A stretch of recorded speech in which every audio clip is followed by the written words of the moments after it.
Existem muitas maneiras de você entrar na dialética hegeliana, mas tem um que é particularmente propício.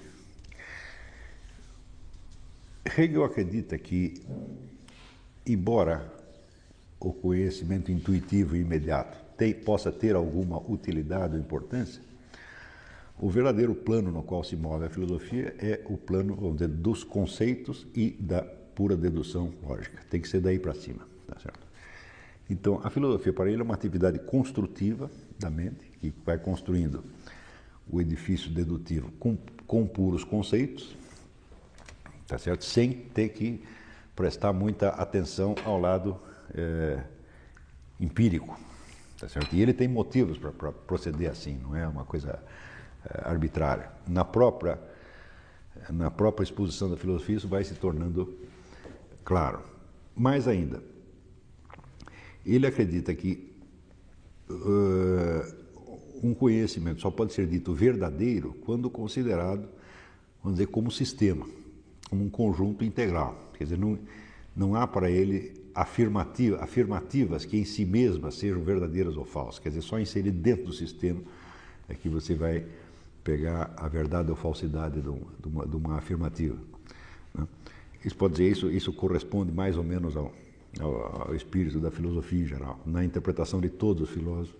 Para você saber se um sujeito o que o sujeito está dizendo é verdadeiro ou falso, você vai ter que reconstituir de fato toda a filosofia dele. Isso acontece assim de fato, mas para Hegel isso não é só uma característica do discurso filosófico, isso é uma característica da realidade, da estrutura da realidade como tal. A realidade para ele é sistema, é ordem, é totalidade, então as peças soltas nunca significam nada. Nesse sentido ele é um anti-empirista, e a ideia mesma de fato, né, para Hegel seria uma ideia absolutamente insensata, porque fato seria um dado dos sentidos considerado atomisticamente e separado de qualquer outro, tá certo?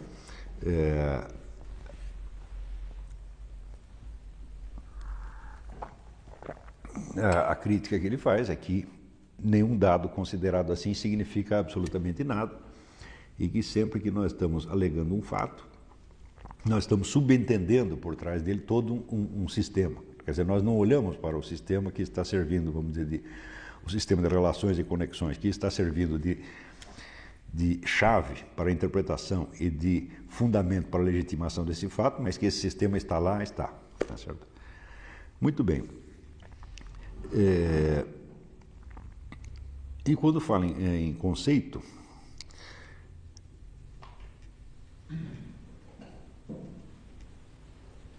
ele verifica, em primeiro lugar, que existe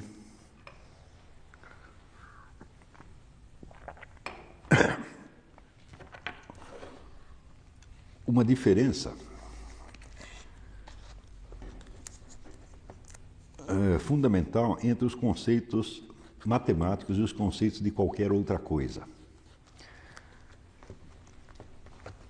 Ele diz que um conceito de qualquer entidade matemática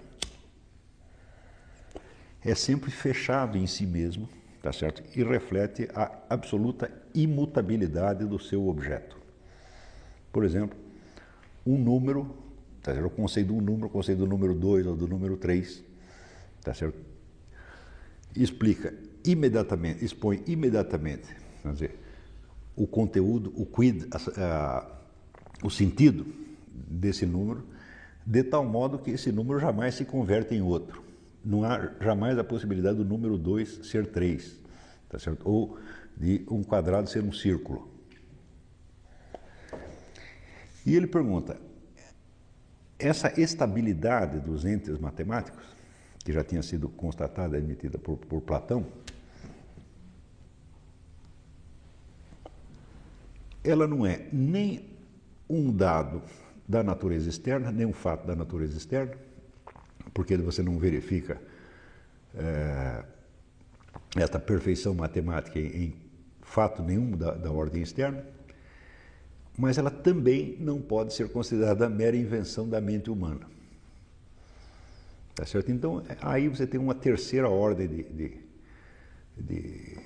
terceira ordem de entidades que não são nem mentais, tá certo? Ele usa espirituais, mas eu acho que o teu termo é inexato.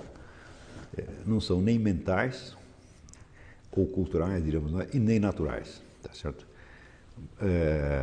Mais tarde, Edmund Husserl fará a mesma constatação e chamará esses entes de entes ideais, no sentido platônico da ideia. Quer dizer, são formas que são independentes de toda, vamos dizer, a realidade física existente, tá certo? Mas que não são de maneira alguma inexistentes. Eles são existentes, eles são reais, eles têm propriedades reais que podem ser descobertas pela mente humana, descobertas e jamais inventadas. Isso quer dizer que quando você investiga as propriedades de uma figura geométrica, por exemplo, não é você que está inventando a figura, tá certo? Ela tem uma série de exigências internas que provam que ela tem uma substancialidade, ela é alguma coisa em si mesma, tá certo? E muito bem, então, admitida a existência dessas entidades ideais, quando você pode estruturá-las todas num edifício lógico perfeitamente coerente, que seria justamente a estrutura, vamos dizer, da aritmética. Tá certo? Ela é inteiramente dedutiva e não tem furo, não tem salto nesse edifício dedutivo. Tá certo? Então, isso quer dizer que quando você está falando de objetos matemáticos, existe realmente uma relação lógica entre o fundamento alegado, ou seja, a premissa, e a coisa fundamentada, ou seja, as conclusões. Tá certo? Então, a relação lógica seria a do fundamento para o fundamentado. Ele diz que quando nós abandonamos a esfera dos entes matemáticos ou lógicos, tá certo? A estrutura lógica seria também desse tipo, e partimos para o exame dos fatos da natureza, nós observamos que não existe uma correspondência exata. Porque aquilo que, na ordem lógico-matemática, era a relação do fundamento para o fundamentado, ou da premissa para a conclusão, se transforma, na ordem, quando transposto para a ordem da natureza, numa simples relação temporal, que nós dizemos de causa e efeito. Mas nós percebemos que entre uma causa e um efeito observados na natureza, existe um elo, mas não é um elo, vamos dizer, tão firme e tão inexorável quanto o da fundamentação lógica. Você pode mais ou menos identificar, né, processos causais, mas como houve a introdução, vamos dizer, das variáveis tempo e espaço, então aquelas relações lógico-matemáticas, elas não aparecem na natureza, nem com a nitidez e nem com a inexorabilidade da relação lógico-matemática. Seria mais probabilístico? Bom, hoje nós formularíamos assim, mas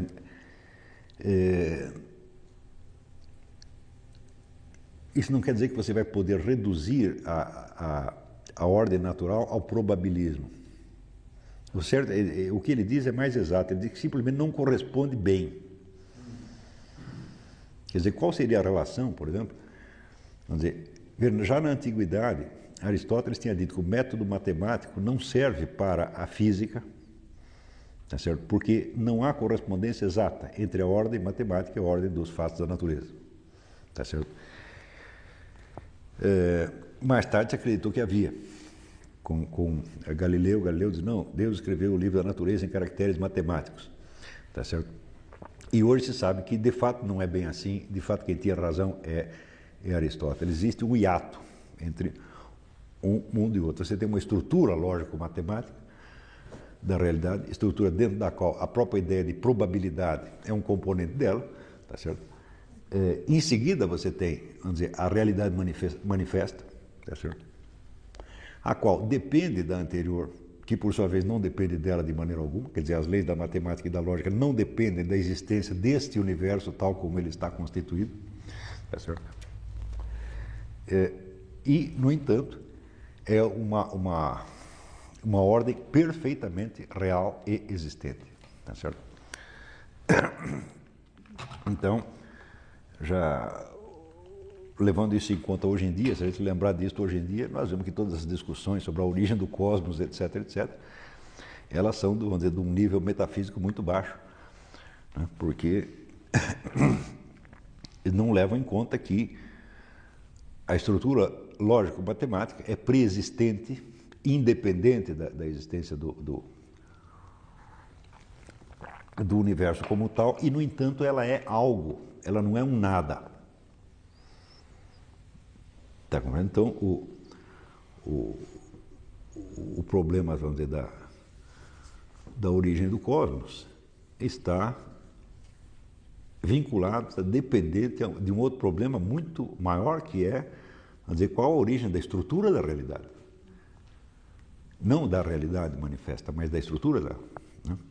Mas isso aí, você exigir que as pessoas que discutem um assunto hoje, esses cosmólogos e até tipo Stephen Hawking, então, cheguem a conceber isso está tão acima da imaginação deles que nem entra em linha de conta. Então, quer dizer que essas abordagens elas baixaram para o materialismo pueril, materialismo de criança, né? Oi. Os fenômenos da natureza, então, pelo fato de eles passarem por essas duas variáveis, eles não têm a mesma perfeição dos fenômenos matemáticos? Não tem. Mesma perfeição, você usou algum termo aí que... Veja, a relação dedutiva, que de duas premissas segue uma consequência necessariamente, tá certo? Ao passar para o processo espaço-temporal, tá certo? Ela se converte num tipo de sucessão que não é exatamente assim, que não tem esta inexorabilidade. Entendeu? Não consegue isolar as causas exatas que dão tal efeito. Não é só que você não consegue isolar. Não, se não conseguir isolar, seria um deficiente do nosso conhecimento. Tá certo? Não é possível. Não, simplesmente não é possível. Isso faz parte do modo de existência da natureza, ela não ser redutível à pura lógica matemática.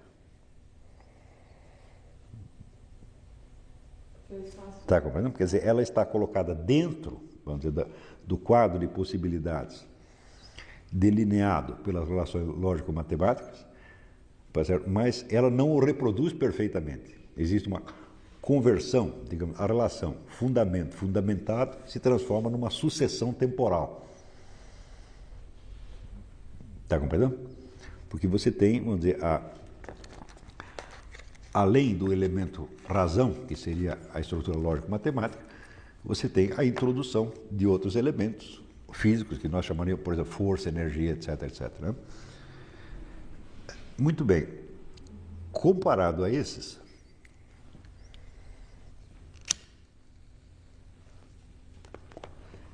existe um terceiro extrato, tá certo? Que é o que ele chama, nós chamaríamos mais propriamente o reino da mente ou da psique, mas que ele chamava o reino do espírito,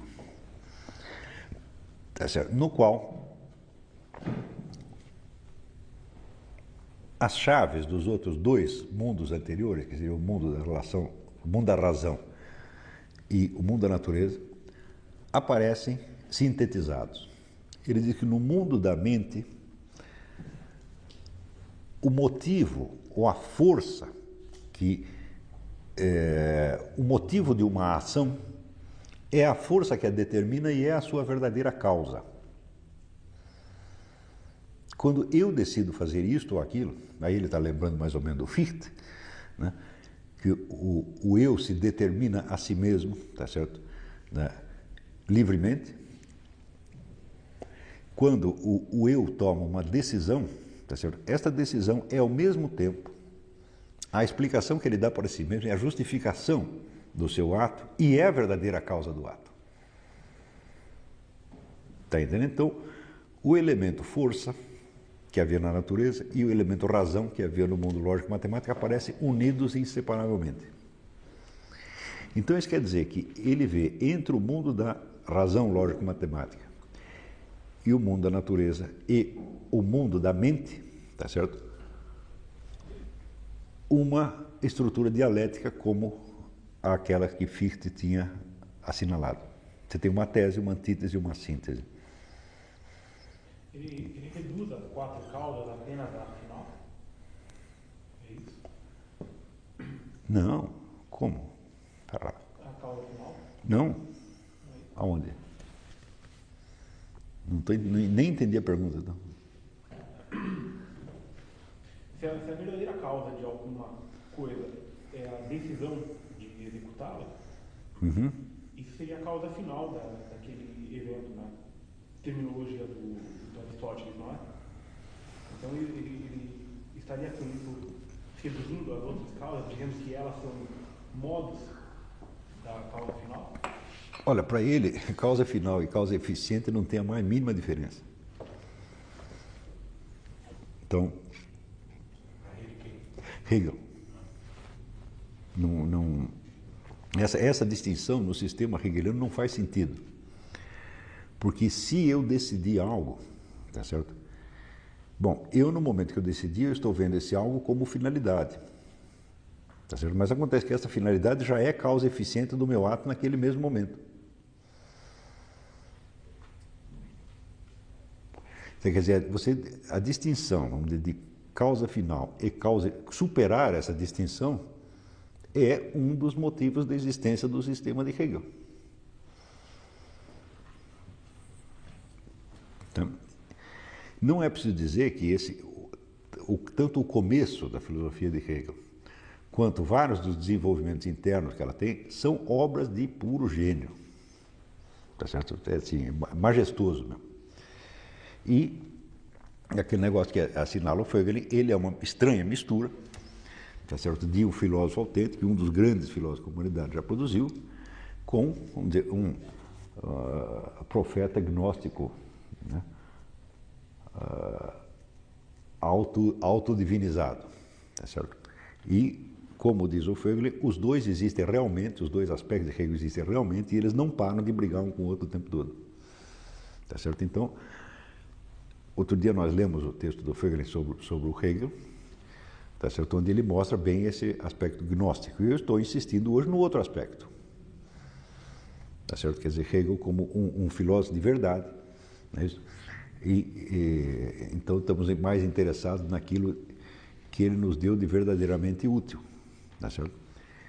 Então, essa distinção, vamos dizer, desses três estratos de realidade, ela parece assim, inteiramente válida. Certo? E quando ele coloca entre elas uma relação dialética, ele está certo não só logicamente, mas também está certo historicamente, está certo temporalmente.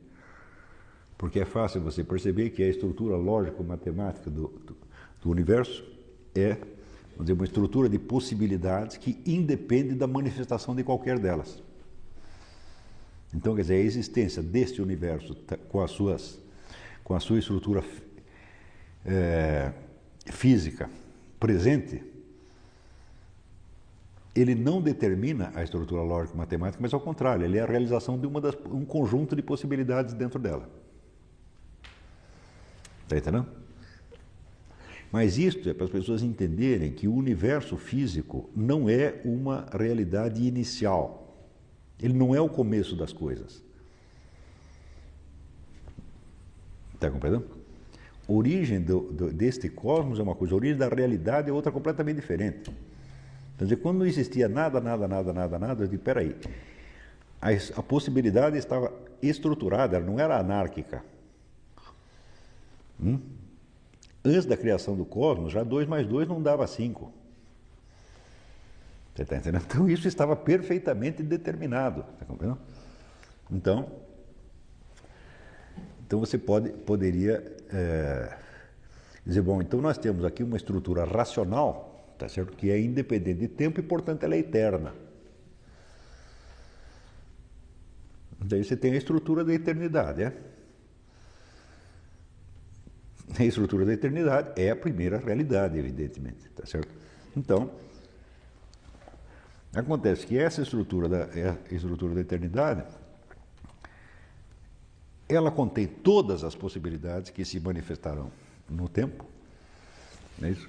Não é determinado por nenhuma delas.